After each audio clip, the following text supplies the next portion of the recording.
He brought his mistress to the reunion like a trophy, laughing louder than necessary, making sure everyone saw the upgrade while Emily stood there in silence, the woman he once called not enough. And when Vanessa smirked and whispered still alone, Emily almost believed it until the doors opened and the entire room shifted as a man in a tailored suit walked in like he owned the air itself, his eyes locked only on her, not Daniel, not the crowd, just her.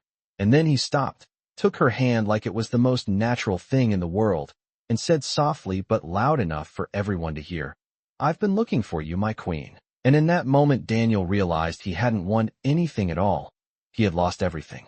He didn't invite her to remember the past. He invited her to prove she still belonged beneath it. The envelope had arrived 3 weeks ago, thick cream paper with embossed gold lettering that felt heavier than it should have, as if it carried not just an invitation but a verdict. Emily Carter traced her name slowly, her fingers pausing at the familiar weight of Daniel Brooks printed just below as one of the event hosts. And even before she opened it, she already knew what it was. Not a reunion, not a night of nostalgia, but a stage carefully set for a performance she had once played, the losing role in. She stood in her small apartment in Brooklyn, the late afternoon light slipping through half-drawn blinds, catching dust in the air like suspended memories. Her reflection faint in the window, not the woman he had left behind, not the one who used to adjust herself to fit into his world, but someone quieter now, steadier, though not untouched, never untouched. She remembered the last time she stood in a room full of their shared friends, the way his voice carried just a little too far, the way laughter followed just a second too late, as if rehearsed, as if everyone already knew their lines except her, and she had learned, painfully, that humiliation didn't always come loud. Sometimes it arrived wrapped in politeness, in jokes that cut just deep enough to bleed later. She should have thrown the invitation away, should have chosen silence. But something in her refused, not pride, not revenge. Something smaller and stronger. The need to stand in the same room and not disappear. The night of the reunion came colder than expected, the kind of crisp fall air that carried the scent of fallen leaves and distant city traffic. She dressed without rush, a simple navy dress. Nothing designed to impress, nothing chosen to compete. Her hands paused briefly at the zipper as a flicker of doubt passed through her chest.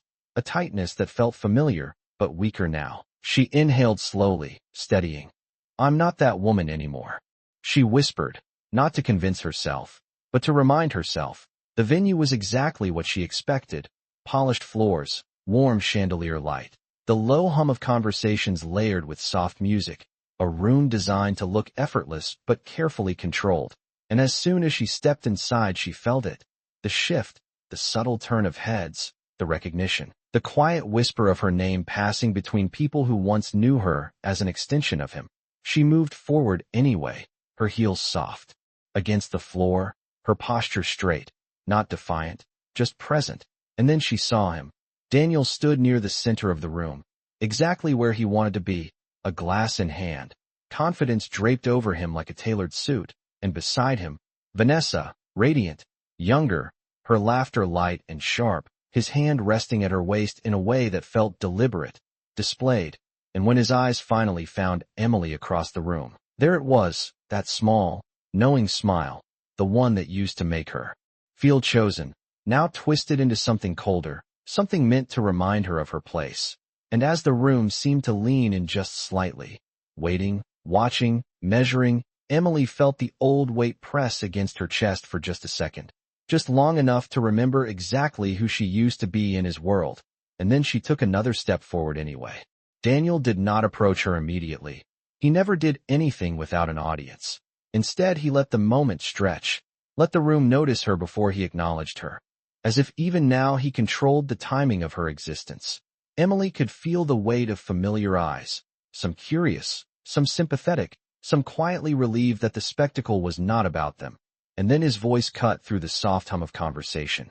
Smooth, practiced, just loud enough to gather attention without appearing intentional.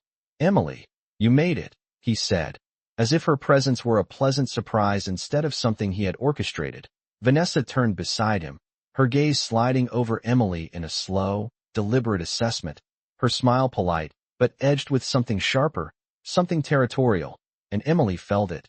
That old reflex, the instinct to shrink, to explain, to justify her place in a room that once felt like home and now felt like borrowed space.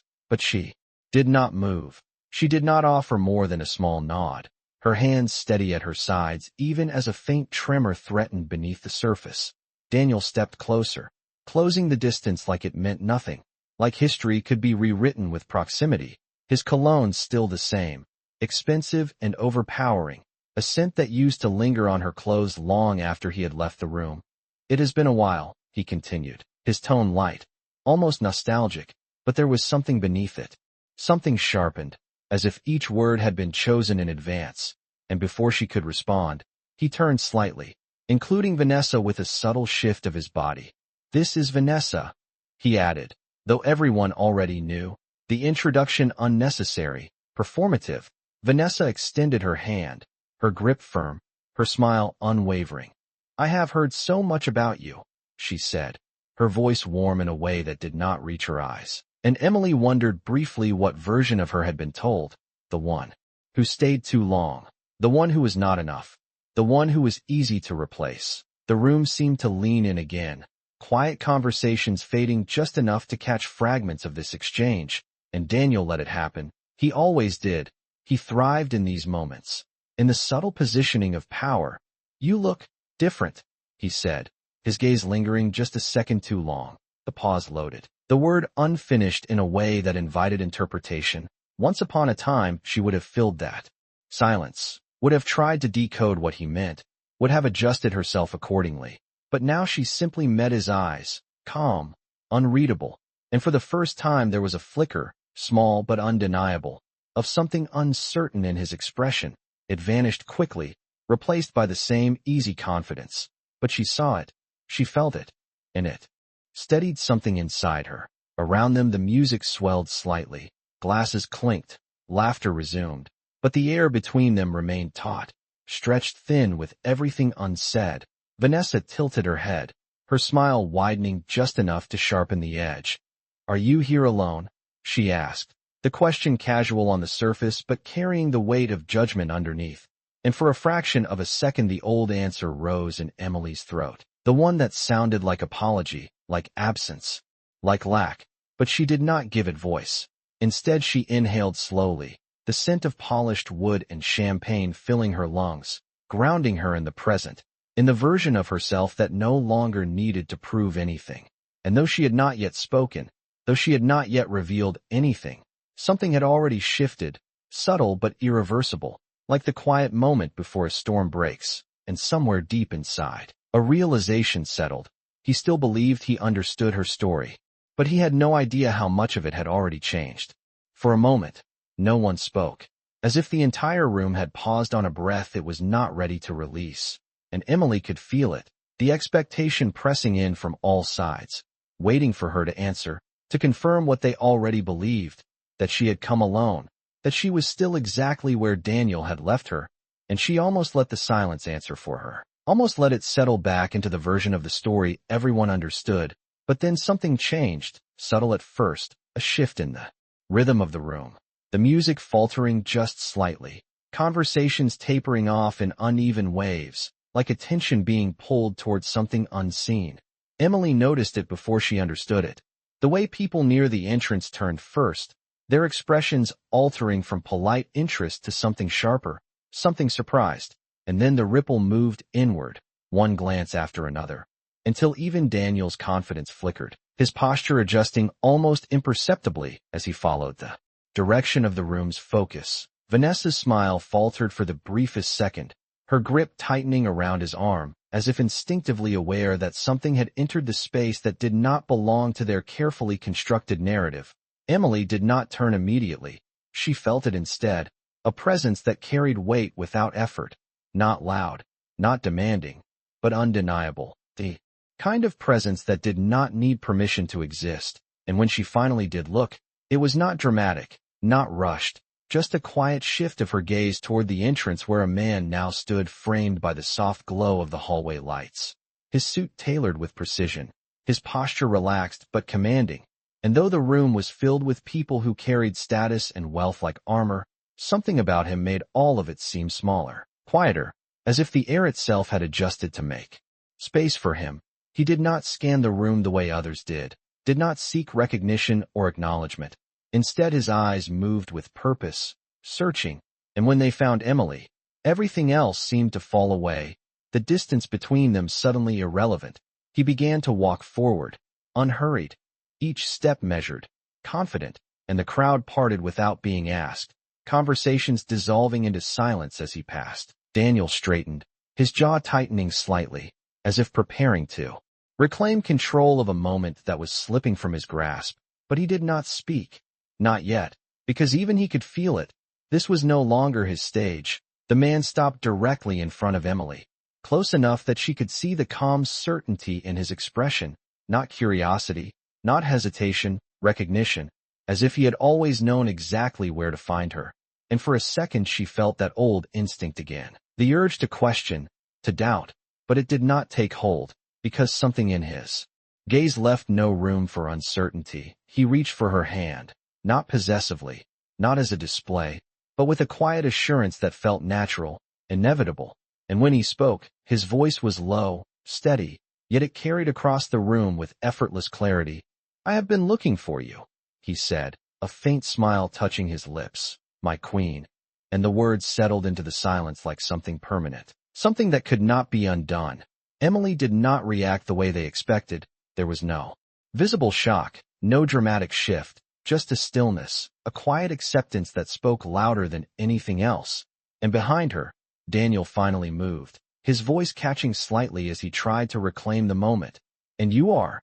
he asked, but the question felt smaller than he intended, almost irrelevant, because in that instant it was already clear. Whatever story he thought he was telling tonight had just been rewritten, and he was no longer the one in control.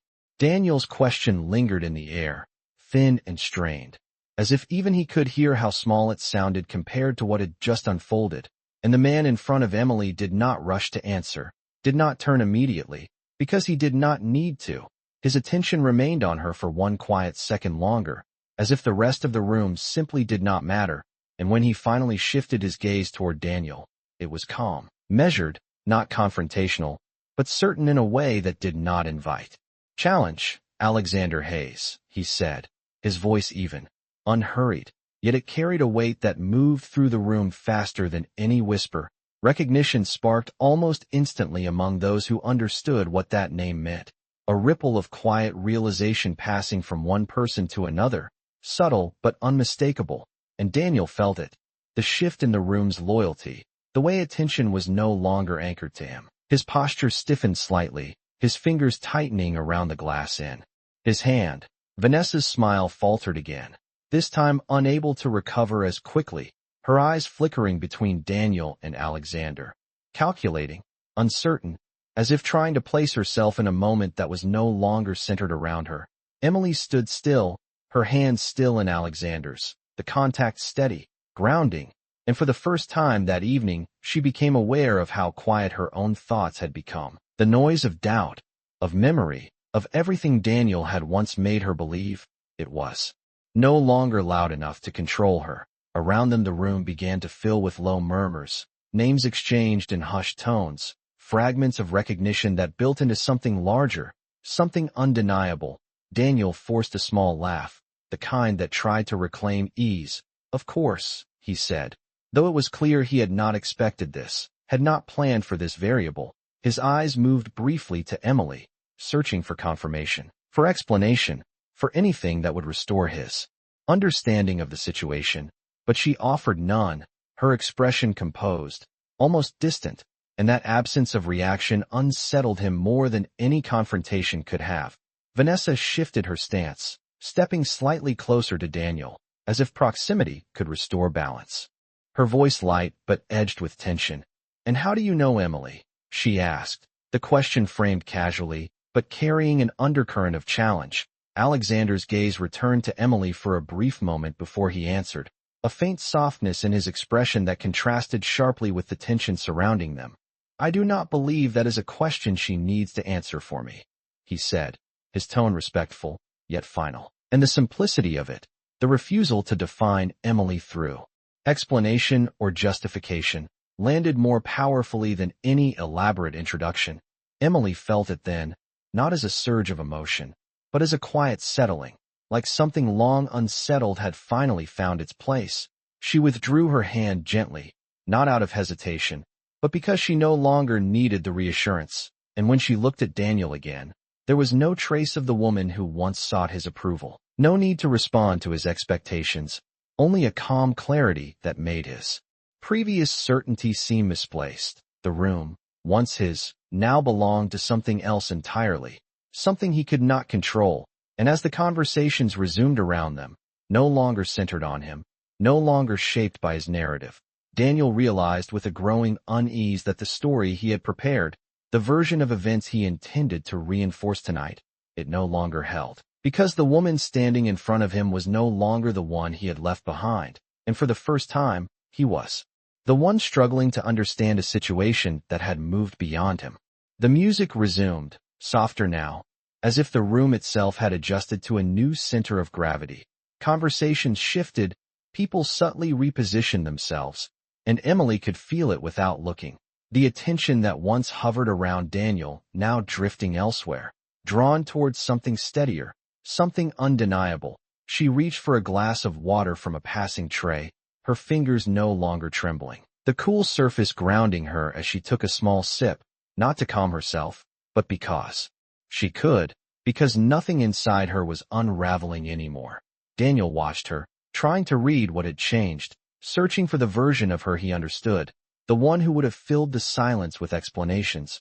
But she did not offer him anything, and that absence unsettled him more than any confrontation could have.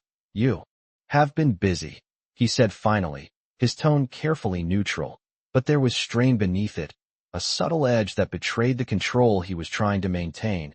Emily met his gaze, her expression composed, almost distant, and for a moment she considered answering, considered giving him the courtesy of a response, but then she realized she no longer owed him even that. "I have been living," she said simply, her voice calm, steady, not defensive, not sharp, just true.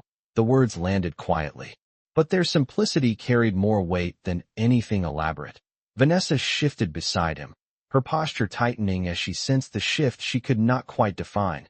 "Well, it seems things worked out for you," she said, her smile returning, but it was thinner now, more controlled, and Emily noticed it, not with satisfaction, but with a quiet awareness that she was no longer the one being measured, no longer the one being evaluated. "They did," Emily replied, her tone unchanged, and for the first time that evening, there was no hesitation in her voice, no trace of the uncertainty that once followed her into every room Daniel occupied. Alexander remained beside her, not speaking, not intervening, his presence steady but unobtrusive, as if he understood that this moment did not belong to him. It belonged to her, and that quiet respect settled something deeper inside her, something that had been waiting, unseen, for longer than she had realized. Around them, the room continued to shift, small clusters of people beginning to approach, their interest no longer disguised, drawn by recognition, by curiosity, by the unspoken understanding that something significant had just unfolded. Daniel noticed it too, the way attention slipped further from his grasp, the way the narrative he had constructed no longer held the same weight. He forced another smile, but it did not reach his eyes. "We should catch up properly sometime," he said, the words familiar, almost rehearsed, but they lacked the certainty they once carried, and Emily saw it clearly now, the difference between then and now, the absence of power behind the same old phrases.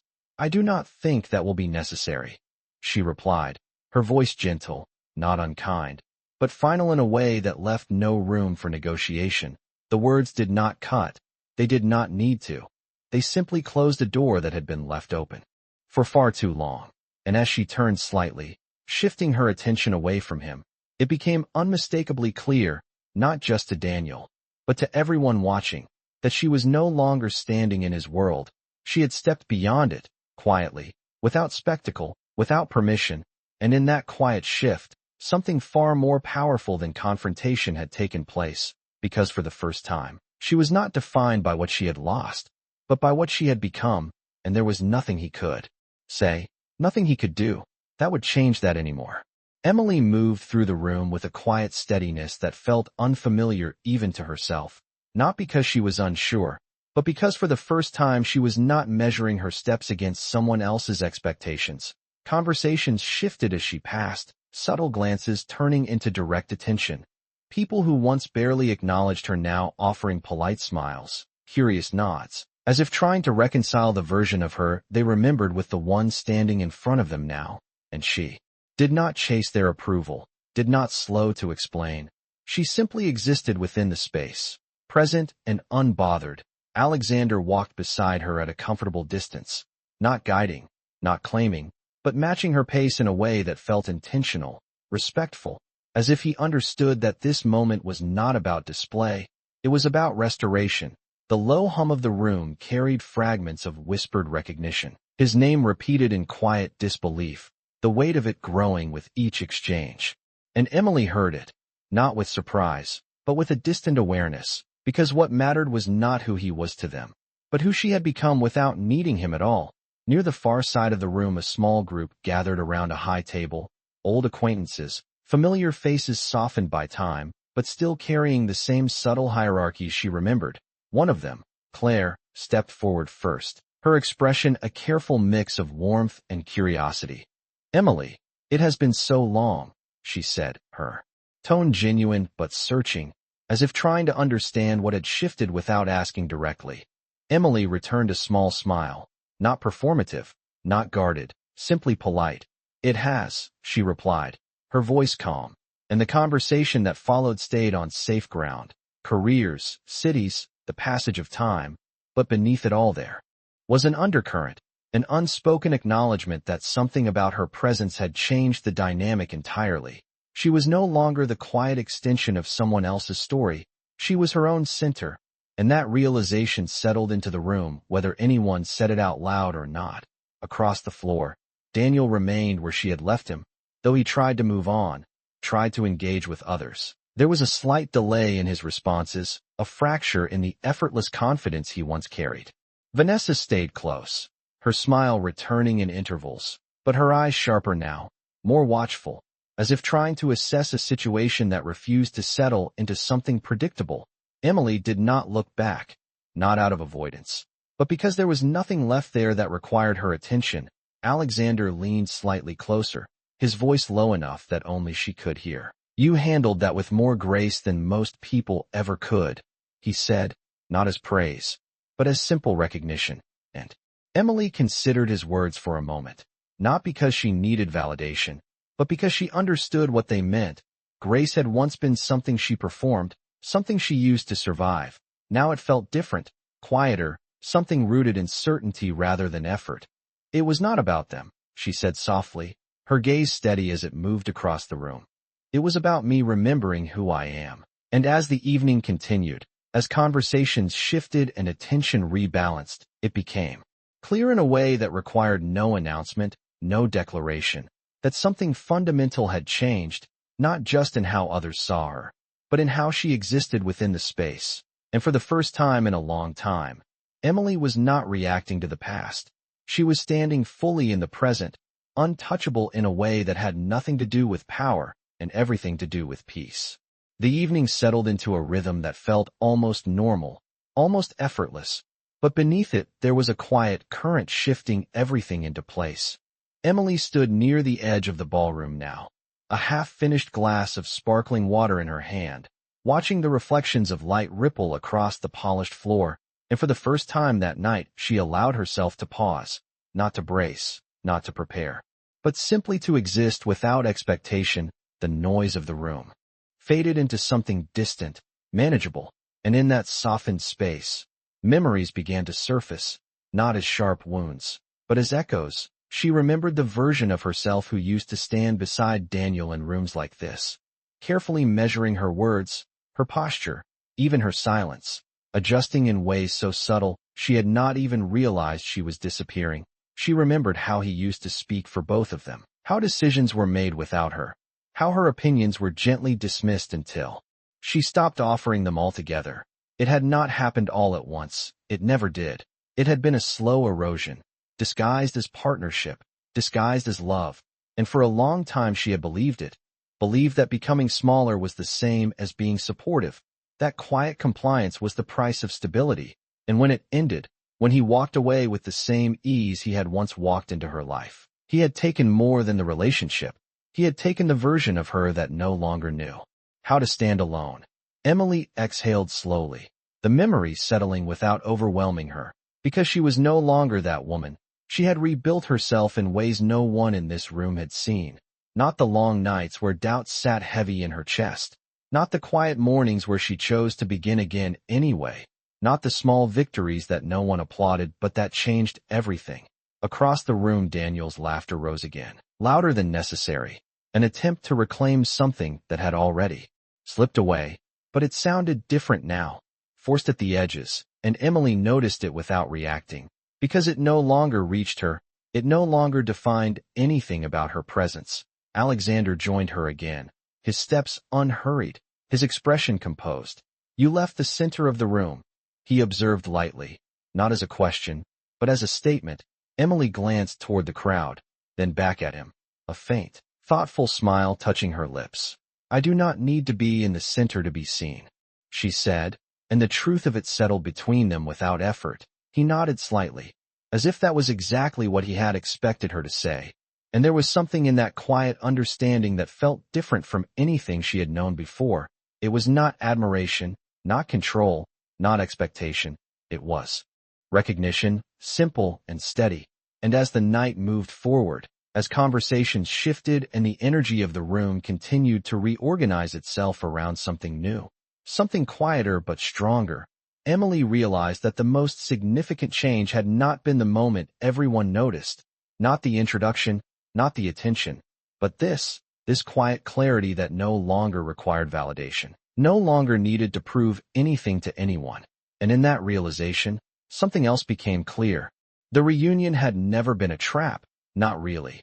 It had been a mirror, and for the first time, she was no longer afraid of what it showed her, because what she saw now was not the woman who had been left behind, but the woman who had chosen to walk forward on her own terms, and there was nothing fragile about that anymore. The air in the ballroom felt different now, not louder, not brighter, but heavier with something unspoken, like a shift that everyone could feel, but no one could quite name. Emily stood near the tall windows where the city lights stretched out in soft reflections, her posture relaxed, her presence steady, and for the first time that evening she allowed herself to take in the room, without filtering it through memory, without comparing it to what it used to be. People moved around her in small, fluid circles, their conversations adjusting, their attention recalibrating, and every so often she caught the subtle glance, the double take, the quiet recognition that followed, not of who she had been, but of who she was now. Across the room Daniel tried again to reclaim the rhythm, his voice rising slightly as he spoke to a group near the bar, his laughter just a fraction too loud, his gestures a little too deliberate, as if he could reconstruct the version of the evening he had planned if he pushed hard enough. Vanessa remained close, her composure returning in controlled layers, but her eyes moved more frequently now, scanning, measuring, trying to understand the shift she could not control. Emily watched it all without attachment, without the pull that once would have drawn her back into that orbit, because she was no longer part of it, not emotionally, not mentally, not even socially. She existed outside of it now, and that distance was not loneliness, it was clarity. Alexander joined her again, his presence as quiet and steady as before. He did not ask questions, did not fill the silence unnecessarily, and that absence of pressure allowed her thoughts to settle even further. "You are not watching them the way someone who still cares would," he said after a moment, his voice calm, observant, and Emily considered that, her gaze still resting lightly across the room before returning to him. "I am not watching them at all," she replied, and as she said it, she realized it was true. What she saw was no longer tied to emotion. It was simply observation, detached, neutral, free, and that realization carried a quiet power she had never experienced before, because it meant there was nothing left for them to take from her, nothing left for them to define. Behind them the doors opened briefly as more guests arrived, the cool night air brushing against the warmth of the room, and with it came another subtle shift. More people recognizing Alexander, more attention quietly redirecting, but he did not acknowledge it, did not step into it. Instead, he remained where he was, beside her, as if that was the only place that mattered, and Emily noticed that too, not as something she depended on, but as something she respected, something that felt aligned with the way she now moved through the world. Across the room, Daniel finally looked toward her again, his gaze sharper now, less certain, as if trying to find a version of her that would respond, that would react, that would confirm his understanding of who she was. But there was nothing there for him to read, nothing familiar to hold on to, and that absence unsettled him in a way he could not mask. Emily held his gaze for just a second, not as a challenge, not as a statement, but simply as acknowledgement, and then she looked away, not dismissively, not dramatically, just naturally, as if he were no longer central to anything that mattered. And in that small, almost invisible moment, the final thread that connected her to the past quietly dissolved, leaving behind something far more powerful than closure, something quieter, stronger, and entirely her own. The night had moved past its peak, but something in the atmosphere remained suspended, as if the evening itself was waiting for a final shift that had not yet fully revealed itself. Emily stood once more at the edge of the room, no longer observing out of habit, but simply because there was nothing left pulling her inward. The music had softened into something slower, conversations quieter, more intentional, and the bright, performative energy from earlier had settled into something more honest, more revealing. Across the ballroom, Daniel's movements had grown less certain, his earlier confidence replaced by something tighter, more controlled, as though he were trying to maintain an image that no longer held the same weight. The people around him listened, but not with the same engagement, their attention drifting, returning, never fully anchored. Vanessa remained beside him, her posture still composed, but her eyes sharper now, scanning, recalibrating, and Emily could see it clearly, the effort it took to maintain something that was already slipping, and yet she felt nothing toward it. No satisfaction, no resentment, just a quiet distance that made the entire scene feel like something she had already outgrown. Alexander stood beside her again, not speaking, not intruding, his presence as steady as before, and after a moment he spoke, his voice low, thoughtful. "Most people spend years waiting for a moment like this," he said, his gaze moving briefly across the room before returning to her. "And when it comes, they try to make it louder than it needs to be." Emily considered that, her fingers lightly tracing the rim of her glass, the cool surface grounding her in the present. "It does not need to be loud to be real," she replied, and there was a quiet certainty in her voice that did not need emphasis, because it was already complete, already understood.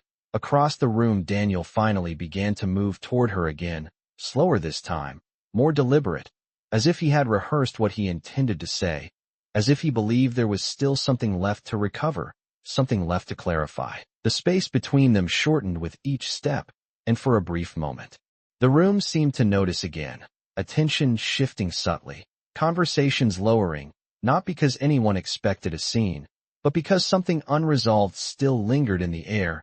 Emily saw him approach, but she did not brace, did not prepare, because there was nothing left inside her that could be unsettled by him.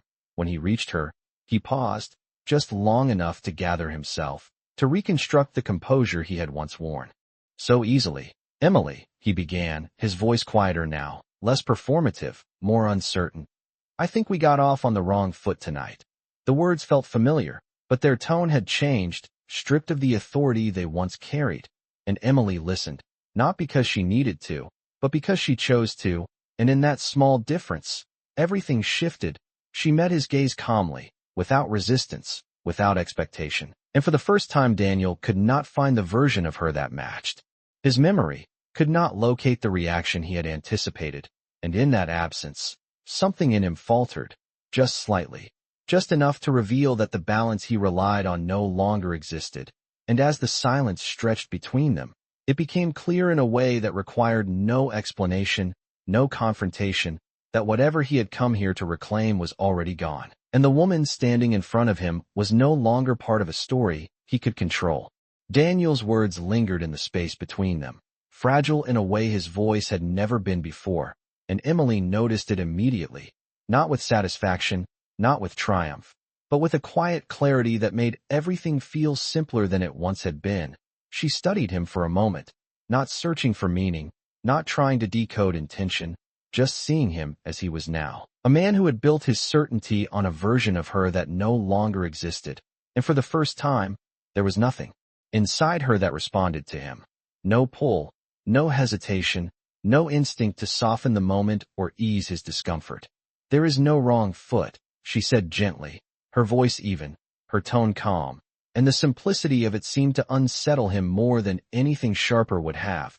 He blinked, just once, as if recalibrating, as if trying to find a place in the conversation where he still held ground. "I just think, maybe we could talk, properly," he added, his words slower now, less certain, and Emily understood what he meant, not the surface of it, but the intention beneath it, the attempt to return to something familiar, to regain a version of control that depended on her participation, and that realization settled inside her without resistance. She did not feel anger, did not feel the need to correct him, because there was nothing left to correct. "We already did," she replied, her gaze steady, her expression composed, and for a moment the room seemed to narrow around them again, not with tension, but with quiet attention, as if everyone could sense that something final was taking place without needing to hear every word. Daniel's posture shifted, a subtle tightening at his shoulders, his confidence adjusting again, searching for stability where it no longer existed. "That is not what I meant," he said, a faint edge returning to his tone, not sharp, but defensive, as if he were trying to reassert a position he no longer held. And Emily recognized it instantly. The familiar pattern, the way he would redirect, reshape, attempt to define the conversation on his terms, but it no longer reached her, because she was no longer standing inside that pattern.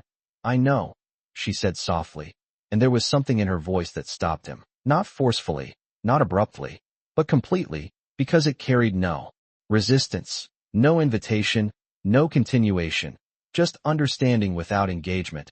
Alexander remained beside her, silent, his presence unchanged, and that silence reinforced something even deeper. This was not about him stepping in, not about him proving anything.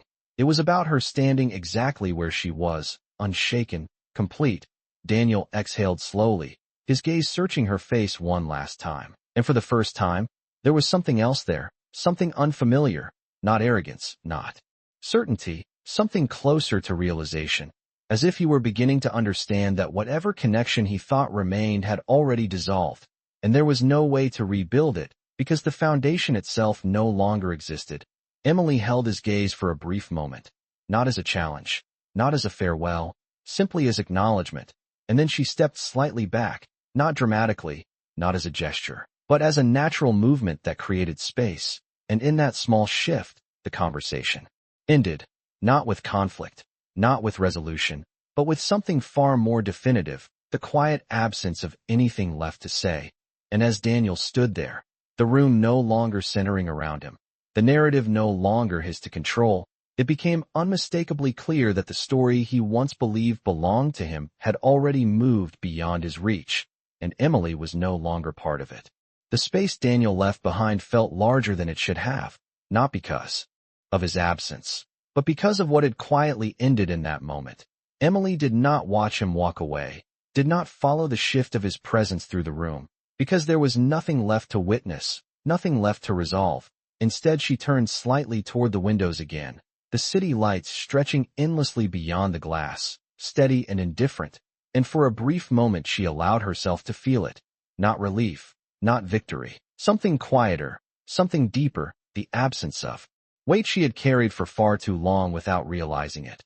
Beside her, Alexander remained still, his presence unchanged, not stepping forward, not filling the silence, and that restraint spoke louder than any words could have. "It is strange," she said after a moment, her voice calm, almost reflective. "I thought it would feel different." He glanced at her, not with curiosity, but with understanding. "Different how?" he asked, and she considered the question, not searching for the right answer, but for the honest one. "Louder," she replied softly, like something would break or shift all at once. Her gaze moved briefly across the room, where the night continued, conversations resuming, laughter returning in softer tones, life moving forward as if nothing monumental had just taken place, and yet everything had changed. But it did not, she continued, her voice steady. It just settled. Alexander nodded slightly, as if that was exactly what he had expected. The strongest changes usually do, he said, and his words did not feel like reassurance. They felt like recognition, as if he understood something about her journey that did not need to be explained. Emily let that settle, not holding on to it, not needing to, because for the first time she did not need someone else to define what she had just experienced. Across the room, Vanessa had moved away from Daniel now, her composure intact, but her distance noticeable, their earlier alignment no longer as seamless as it had been, and Daniel stood among a small group, speaking, but not leading, his voice blending into the conversation rather than shaping it. And Emily saw it clearly, the shift in dynamics, the quiet redistribution of attention and influence. But it did not pull at her, did not draw her back, because it was no longer her world to navigate. A server passed by with a tray of champagne, and she took a glass this time, not out of habit, but out of choice, the cool stem between her fingers grounding her in the present moment. She raised it slightly, not in a visible toast, but in a quiet acknowledgement of something only she fully understood, the journey that had brought her here, the version of herself she had rebuilt piece by piece, unseen, unrecognized, until now. Alexander's voice broke the silence again, softer this time. You did not need me tonight, he said, not as a question, but as a statement. And Emily turned to him, her expression thoughtful, her gaze clear. No, she answered honestly, and there was no hesitation in her voice, no need to soften the truth. But you showed up anyway. And there was something in that, something she could not ignore, not because it completed her, but because it aligned with the strength she had already found within herself. He inclined his head slightly, accepting the words without adding to them. And in that moment, the night no longer felt like a confrontation, no longer felt like a test. It felt like a quiet conclusion, the closing of something that had remained unfinished for far too long. And as Emily stood there, steady and unchanged by anything around her, it became clear in a way that required no announcement, no validation, that she had not come back to reclaim anything. She had come back to confirm that she no longer needed to. The night had reached that quiet hour where everything softened, where conversations lost their edge and the room no longer needed to prove anything to itself.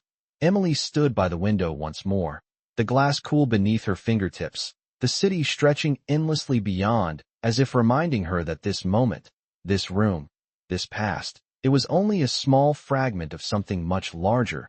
She took a slow breath, letting it settle fully this time, not as a pause, but as a completion. Behind her the reunion continued in gentle waves, laughter rising and falling, glasses clinking, people returning to versions of themselves that felt comfortable again. But Emily no longer felt the need to fit into any of it. She was not outside of it, but she was no longer shaped by it. And that distinction changed everything. Footsteps approached, soft and measured, and she did not need to turn to know. It was Alexander. His presence had become familiar in a way that did not intrude, that did not demand attention.